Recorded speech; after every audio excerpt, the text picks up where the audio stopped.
মুভিটা শুরু হয় এনজো নামের একজন লোককে দেখিয়ে, যে পেশায় একজন পেন্টার আর নিজের খালি সময়ে বাচ্চাদেরকে কারাটের টিউশন দেয়। একদিন রাতে এনজো যখন তার কাজ থেকে বাড়ি ফিরছিল, তখন সে বাস স্টপে দাঁড়িয়ে একটা সিগারেট জ্বালায়। কিন্তু একটু পরেই একটা গাড়ি তার উপরে পানি ছিটিয়ে তার সিগারেট নিভিয়ে দেয়। এনজো রেগে গিয়ে সিগারেটটা রাস্তায় ফেলে দেয় আর রাস্তার পাশে দাঁড়িয়ে সিগারেটটার দিকে তাকিয়ে থাকে। আর এখানে ওই সিগারেট পানিতে ভাসতে ভাসতে সোজা একটা সিবারে গিয়ে পড়ে।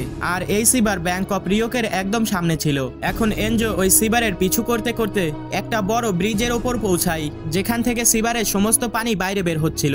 এরপর সে নিচে থাকা সেই ড্রেনের পাইপের সামনে যায় আর আশপাশের জিনিসগুলো খুব ভালোভাবে লক্ষ্য করে। আর এই সময় তার মাথার মধ্যে ওই ব্যাংক লুট করার পরিকল্পনা আসে। এর পরের দিন সকালে সে তার ফ্রেন্ড সেবাস্টিয়ানের সঙ্গে দেখা করতে যায় এবং তাকে তার প্ল্যান সম্পর্কে বলে। এখন সেবাস্টিয়ানেরও অনেক টাকার প্রয়োজন ছিল, এই জন্য সেও তাদের প্ল্যানে সামিল হয়ে যায়। কিন্তু এই চুরিটাকে পূর্ণ করতে হলে তাদের অনেকগুলো দামি ইনক্লুপমেন্টস আর কিছু হাতিয়ারের দরকার ছিল, কিন্তু এখন তাদের পকেটে একটা কানাকড়িও নেই। এখন টাকার জোগাড় করার জন্য এনজো ডিবাউজার নামের একজন লোকের সঙ্গে দেখা করে, যে ছিল তার অনেক পুরনো একজন বন্ধু।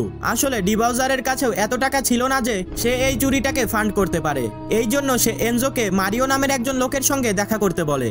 আসলে মারিও একজন চোর, যে প্রায় সময় ছোট মোটো চুরি করে নিজের সংসার চালায়। এর পরের দিন সকালে এনজো মারিওর সঙ্গে দেখা করতে আসে আর তাকে তার সমস্ত প্ল্যান খুলে বলে। এখানে সে মারিওকে বলে, যদি আমরা এই চুরিটা সফলভাবে করতে পারি তাহলে তোমার জীবনে আর কোনোদিন চুরি করার প্রয়োজন পড়বে না। এখানে মারিও এনজোর প্ল্যান শুনে প্রথমে তো একটু কনফিউজ হয়ে যায়, কিন্তু তবুও সে তার প্ল্যানে সামিল হয়ে যায়। সেদিন রাতে তারা দুইজন সেই সিবারের সামনে যায় আর সেখানে এনজো একটা ইঞ্চি টেপ সেই সিবারের মধ্যে ঢুকিয়ে দেয়। এরপরে তারা দুইজন সেই পাইপের মধ্যে যায়। এরপরে সেই টেপের সাহায্যে এই পাইপের উচ্চতা মাপে। একটু ক্যালকুলেশন করার পরে এনজো মারিওকে বলে, আমরা কোটিপতি হওয়ার থেকে মাত্র 18 মিটার দূরে। কিন্তু মারিওর একটা বিষয়ে চিন্তা ছিল, যদি চুরি করার দিনে বৃষ্টি শুরু হয়ে যায় আর এই পাইপের মধ্যে পানির লেভেল বেড়ে যায় তাহলে তাদের সমস্ত প্ল্যান ফেল হয়ে যাবে। তখন এনজো তাকে বলে, আমরা এই চুরি তখন করব যখন আবহাওয়া একদম পরিষ্কার হবে। তখন মারিও তার কথা মেনে নেয়। এরপরে তারা সবাই এই চুরির প্ল্যানিং করতে বসে। তখন তারা সবাই জানতে পারে যে ওই ব্যাংকের মধ্যে মোশন সেন্সর লাগানো আছে। যদি রাতের বেলা কেউ ব্যাংকে ঢোকার চেষ্টা করে তাহলে ব্যাংকের অ্যালার্ম সিস্টেম চালু হয়ে যাবে। এখানে এনজো সবাইকে বলে, মোশন সেন্সর আমাদের নড়াচড়াকে নয়, আমাদের বডির হিটকে ট্র্যাক করে।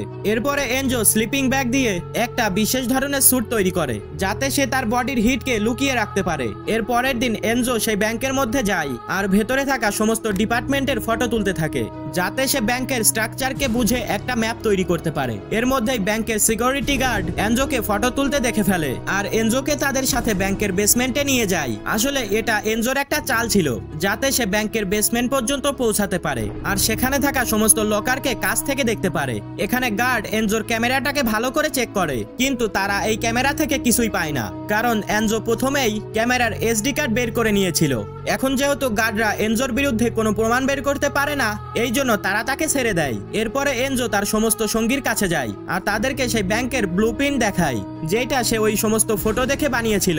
এখানে এনজো তাদের সবাইকে বলে তারা বেসমেন্ট দিয়ে ব্যাংকের ভেতরে প্রবেশ করবে, কারণ ব্যাংকের সমস্ত লোকের বেসমেন্টেই রয়েছে।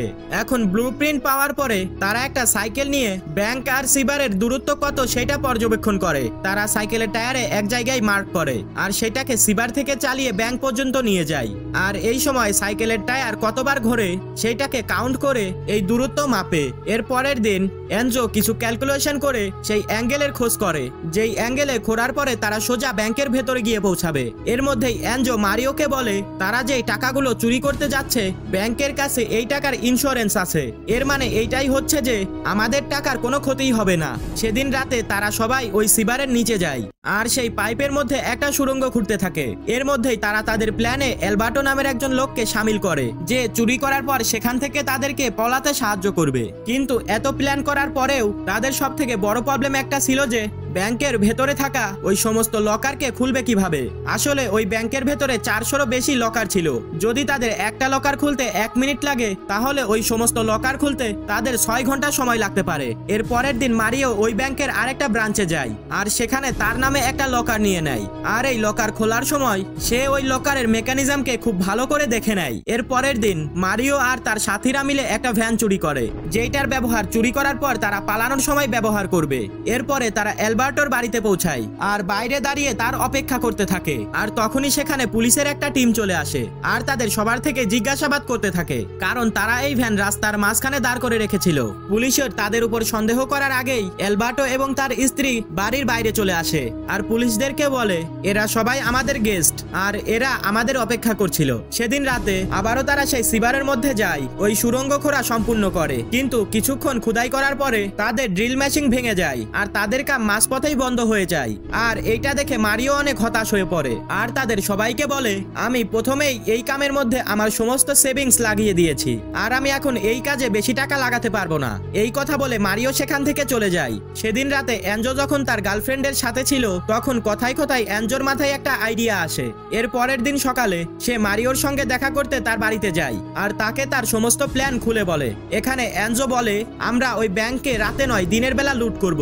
আসলে এনজোর প্ল্যান ছিল যে তারা মেন গেট দিয়ে ঢুকে সবাইকে জিম্মি করবে, যাতে ব্যাংকের গার্ড এবং পুলিশদের মনে হয় এইটা সাধারণ একটা চুরি। যখন পুলিশরা ব্যাংকের বাইরে তাদের অপেক্ষা করবে তখন তারা সুড়ঙ্গ দিয়ে ব্যাংক থেকে বেরিয়ে যাবে। যতক্ষণে পুলিশরা ওই সুড়ঙ্গের খোঁজ পাবে ততক্ষণ তারা অনেক দূরে পালিয়ে যেতে পারবে। এখন মারিওর কাছেও এনজিওর প্ল্যানটা অনেক পছন্দ হয় আর সে এই প্ল্যানে টাকা খরচ করতেও রাজি হয়ে যায়। এখন চুরি করার দিন তারা সবাই নিজেদের হাতে গ্লু লাগিয়ে নেয় যাতে ব্যাংকের কোথাও তাদের ফিঙ্গারপ্রিন্ট লেগে না যায়। এদিকে সেবাস্টিয়ান সুড়ঙ্গ খোঁড়ার জন্য সিবারের মধ্যে যায় আর এদিকে টিমের বাকি লোক ছদ্মবেশ ধরে ব্যাংকের ভেতরে চলে আসে। এখন ভেতরে আসার পর তারা সবাই নিজেদের চেহারার উপর মাস্ক লাগিয়ে নেয় আর ব্যাংকের ভেতরে থাকা সবাইকে হস্টেজ বানিয়ে নেয়। এদিকে ব্যাংকের সিকিউরিটি গার্ড ক্যামেরাতে এই সব দেখে পুলিশকে ফোন করে দেয়। এদিকে মারিও ক্যাশিয়ারের কাছে যায় আর তাকে একটা সুটকেসে টাকা ভরতে বলে। আর এদিকে এলবার্টো ব্যাংকের পার্কিং লটে যায় আর সেখানে থাকা গেটকে ভেতর থেকে বন্ধ করে দেয়। আর কয়েক মিনিট পরেই পুলিশ ব্যাংকের বাইরে চলে আসে আর দেখতে দেখতেই চারিপাশ দিয়ে ব্যাংকে ঘিরে ফেলে। এই সব দেখে এনজো একজন হোস্টেসকে গান পয়েন্টে নিয়ে নেয় আর তাকে ব্যাংকের বাইরে নিয়ে গিয়ে পুলিশদেরকে ধমকাতে থাকে। এখানে এনজো পুলিশদেরকে বলে কেউ যদি ব্যাংকে ঢোকার চেষ্টা করে তাহলে আমরা ভেতরে থাকা সমস্ত হোস্টেসকে মেরে ফেলবো। আর এদিকে ব্যাংকের ভেতরে মারিও একজন হোস্টেসকে গান পয়েন্টে নিয়ে নেয় আর ওই সিকিউরিটি গার্ডকে বাইরে আসতে বলে, কিন্তু প্রথমে তো গার্ড বাইরে আসতে মানা করে দেয়, কিন্তু মারিওর অনেক ধমকানোর পর ফাইনালি সে বাইরে চলে আসে। এখানে মারিও ওই গার্ডের কাছ থেকে তার বন্দুক নিয়ে নেয় আর তাকে বাইরে পাঠানোর আগেই তার ফোনও নিয়ে নেয়, যাতে পুলিশদের সাথে কথা বলতে হলে এই ফোন দিয়ে সে তাদের সঙ্গে কন্ট্যাক্ট করতে পারে। এখন গার্ডকে বাইরে পাঠানোর পর এনজো সমস্ত ক্যামেরাকে অফ করে দেয় যাতে ভুল করেও এদের বিরুদ্ধে কোনো প্রমাণ না বাঁচে। এদিকে এনজো ব্যাংকের বেসমেন্টে যায় আর সেখানে থাকা একটা ক্যাবিনেটকে সাইডে রাখে আর এদিকে সেবাস্টিয়ান নিজের কাম পুরো করে নেয় আর সেই সুড়ঙ্গ দিয়ে ব্যাংকের ভেতরে চলে আসে। এখন ভেতরে আসার পর এনজো আর সেবাস্টিয়ান ব্যাংকের পার্কিং লটে যায় আর গাড়ির ডিক্কি থেকে একটা মেশিনকে বাইরে বের করে। এরপরে তারা দুইজন লকার রুমে পৌঁছায় আর এই মেশিনকে অ্যাসেম্বল করে। আসলে সেবাস্টিয়ান যে ছিল একজন সিভিল ইঞ্জিনিয়ার, সে এমন একটা মেশিন বানিয়েছিল যে এই লকারকে মাত্র 60 সেকেন্ডে খুলে দিতে পারে। তখন টিমের সবাই নিজেদের ঘড়িতে একটা টাইমার সেট করে আর এদিকে এনজো আর সেবাস্টিয়ান এই লকারগুলোকে ভাঙতে থাকে। এর মধ্যেই মারিও জানতে পারে পুলিশরা ব্যাংকের ছাদে চলে এসেছে। তখন মারিও ডাইরেক্ট ওই পুলিশদেরকে ফোন করে যে এই মিশনটাকে লিড করছিল। এখানে মারিও ওই অফিসারকে হুমকি দেয়, সে বলে যদি সে তার লোকেদেরকে বিল্ডিং থেকে নিচে নামতে না বলে নয়তো সে ভেতরে থাকা সমস্ত হোস্টেসকে মেরে ফেলবে। এখন না চাইতেও ক্যাপ্টেন মারিওর কথা মেনে নেয়, কিন্তু তবুও সে সামনের বিল্ডিং এ দুইজন স্নাইপারকে পাঠিয়ে দেয় যাতে সুযোগ পেলেই তারা এই চোরদেরকে শুট করতে পারে। এরপরে মারিও ক্যাপ্টেনকে বলে এই টাউনের মেয়রের সঙ্গে আমার কথা বলাও। তখন ক্যাপ্টেন মারিওকে বলে মেয়রকে ব্যাংকে আসতে কমসে কম 1 ঘন্টা সময় লাগবে। এদিকে এনজো আর সেবাস্টিয়ান এতক্ষণে অনেকগুলো লকার খুলে ফেলেছে যার ভেতরে সোনার বার এবং টাকা পয়সা ছিল। এদিকে ব্যাংকের বাইরে পুলিশ এই চোরদেরকে ধরার প্ল্যানিং করছিল, কারণ পুলিশরা ভাবছিল এইটা শুধুমাত্র একটা সাধারণ চুরি আর এখন এই সমস্ত চোর ব্যাংকের ভেতরে ফেসে গেছে।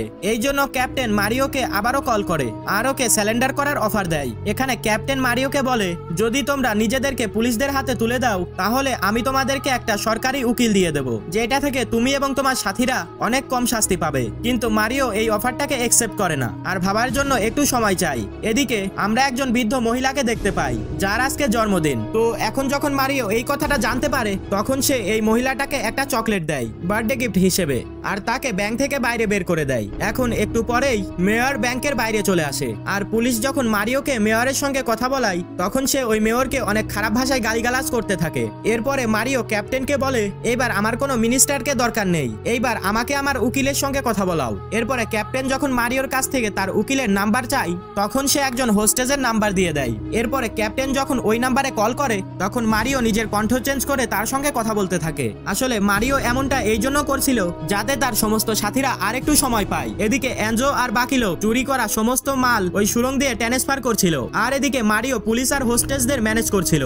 আর এই সময় আমরা ক্যাপ্টেনকে দেখতে পাই যে মারিওর উকিল মানে সেই হোস্টেজের নাম্বারে কল করছিল, কিন্তু মারিও যেহেতু ওই ফোনগুলোকে অফ করে দিয়েছিল এই জন্য ক্যাপ্টেনের ওর উপর সন্দেহ হতে থাকে। তখনই ক্যাপ্টেনের নজর ব্যাংকের বাইরে থাকা ওই সিবারের উপর যায়, আর তখন সে বুঝতে পারে ব্যাংক থেকে বাইরে বেরোনোর আরেকটা 3 নম্বর রাস্তাও রয়েছে। এদিকে ব্যাংকের বাইরে চোরেরা লুট করা সমস্ত মাল একটা বোটে ভরে নেয়, আর এনজো তার সমস্ত হাতিয়ার ব্যাংকের ভল্টে রেখে দেয়। আর এখানে আমরা জানতে পারি আসলে এই সমস্ত অস্ত্রই নকল, কারণ এনজো কারোরই ক্ষতি করতে চায় না। এরপরে এনজো ব্যাংকের সমস্ত হোস্টেজকে ব্যাংকের ফার্স্ট ফ্লোরে লক করে দেয়। এরপরে এনজো এখান থেকে বাকিদের সঙ্গে বেরিয়ে যেতে থাকে। এদিকে হোস্টেজরা যখন বুঝতে পারে চোররা এখান থেকে চলে গেছে তখন তারা জলদি জলদি নিজেদের ফোনটাকে উঠিয়ে নেয় আর বাইরে থাকা নিজেদের ফ্যামিলি মেম্বারকে কল করতে থাকে। এখন যখন ক্যাপ্টেন সমস্ত ব্যাপারটা বুঝতে পারে তখন সে একটা টিমকে ব্যাংকের মেন গেট দিয়ে ভেতরে পাঠায়, আর একটা টিমকে ওই সিবারের রাস্তা দিয়ে সামনে যেতে বলে। এদিকে আমরা মারিওকে দেখতে পাই যে এনজোর সঙ্গে থেকে এখানে খোরার সমস্ত প্রমাণ মিটিয়ে দেয়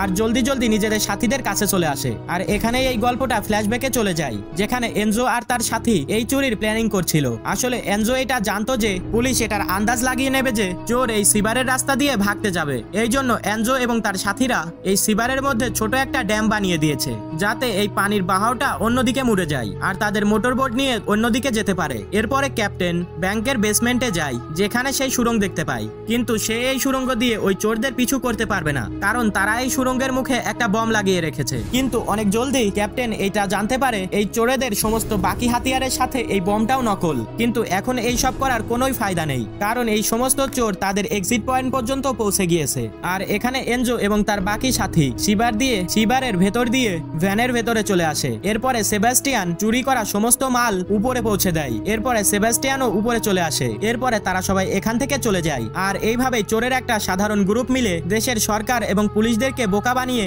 $30 মিলিয়ন লুট করে নেয়। এখন চুরি করার পর এরা সবাই অ্যালবার্টোর বাড়িতে চলে আসে আর লুট করা সমস্ত মাল নিজেদের মধ্যে ভাগাভাগি করে নেয়। এরই সাথে তারা ওই ভ্যানটাকেও পুড়িয়ে দেয় যেটা এই চুরিতে ব্যবহার করা হয়েছে।